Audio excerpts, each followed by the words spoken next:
Questions: prior to eating from the tree of knowledge of good and evil, there was no sin, so how could Eve and Adam disobey God through disobedience of God? I know they also had free will, but does that mean sin was present before eating from the tree? Sin is not a thing. Sin doesn't have an ontological reality.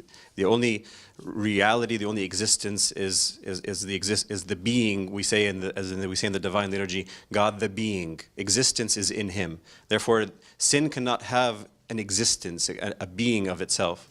Saint Basil the Great, he says that when we turn away from the light, we experience darkness. When we turn away from the good, we experience evil. So darkness and sin and evil are not things in and of themselves. So I think the way we have to look at the account of the fall is that, of course, by having the total freedom to hear and obey or disobey the voice of the Lord, there's always the choice. If there is true love, there is true freedom, and where there is freedom, there's always the choice to turn from the commandment. And that's what they did. They turned from the commandment, and when they did, it wasn't actually sin, it was death that became the consequence, the mortality that they put on.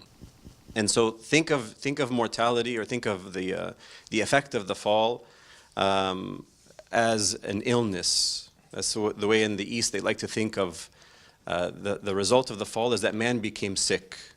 And we all have the same disease. And the disease, we can think of it as a nice acronym that you can remember. The diseases that we all have is called pale gas. That's the diseases we all have. What is pale gas? It's pride, anger, lust, envy, gluttony, avarice or greed, and sloth. What sometimes they call the 7 or the 8 deadly sins or carnal sins. So these are symptoms of the death that we. So even some of the fathers, they say that it is because of death that we sin, not the other way around.